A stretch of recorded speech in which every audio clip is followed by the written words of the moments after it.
कि आत्मा का धीरे धीरे होने वाला कत्ल है। हर बार जब आप खुद से किया हुआ वादा तोड़ते हैं, आप अपने आत्मविश्वास की एक ईंट गिरा देते हैं।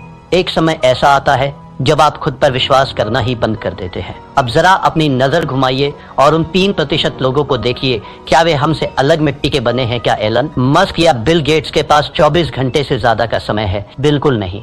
उनके पास बस एक चीज है, बोरियत को गले लगाने की ताकत। सफल लोग वह काम करने की अद्भुत क्षमता रखते हैं जो बाकी दुनिया को बोरिंग लगता है। थिंक एंड ग्रो रिच में परसिस्टेंस को सफलता का सबसे महत्वपूर्ण स्तंभ बताया गया है।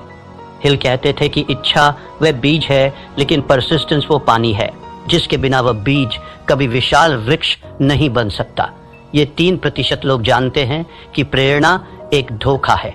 वे प्रेरणा का इंतजार नहीं करते, वे अपनी प्रणाली सिस्टम पर भरोसा करते हैं। जब उनका मन कहता है कि आज रहने देते हैं, तो उनकी अंतरात्मा गरज कर जवाब देती है, यही तो वो क्षण है जहां मैं भीड़ को पीछे छोड़ूंगा। नेपोलियन हिल ने हमें जो विरासत दी है, उसे मैंने 7 महासूत्रों में संकलित किया है। इन्हें ध्यान से सुनिए, क्योंकि ये आपके जीवन के मंदिर की नींव बनेंगे। पहला सूत्र, निश्चित मुख्य उद्देश्य। आपके भटकने का सबसे बड़ा कारण यह है कि आपको पता ही नहीं कि आपकी मंजिल कहाँ है। मुझे अमीर बनना है, ये कोई लक्ष्य नहीं है, ये एक खोखली इच्छा है। मुझे अगले 12 महीनों में अपने व्यवसाय से 10 लाख रुपए कमाने हैं। यह एक निश्चित उद्देश्य है। जब तक आपका लक्ष्य स्पष्ट नहीं होगा, आपकी ऊर्जा बिखरी रहेगी। अपनी डायरी उठाइए और अभी लिखिए आप वास्तव में क्या चाहते हैं। दूसरा सूत्र, सुव्यवस्थित योजना। सिर्फ ख्याली पुलाव पकाने से महल नहीं बनते। आपको उन पत्थरों को उठाने का एक सटीक नक्शा चाहिए। अपने बड़े लक्ष्य को इतने छोटे छोटे टुकड़ों में बांट दीजिए कि उसे पूरा ना करना असंभव हो जाए। अगर आपको एक लेखक बनना है, तो पूरी किताब के बारे में मत सोचिए, सिर्फ रोज के 200 शब्द लिखने का लक्ष्य रखिए। तीसरा सूत्र, परसिस्टेंस। दृढ़ता चरित्र का वह हिस्सा है जैसे लोहे के लिए कार्बन। इसके बिना आप एक कमजोर धातु की तरह हैं जो दबाव पड़ते ही टूट जाएगी।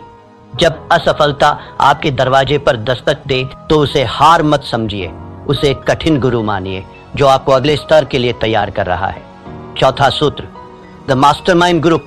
नेपोलियन हिल का मानना था कि जब 2 या 2 से अधिक दिमाग एक साझा उद्देश्य के लिए मिलते हैं, तो एक तीसरी अदृश्य शक्ति जन्म लेती है।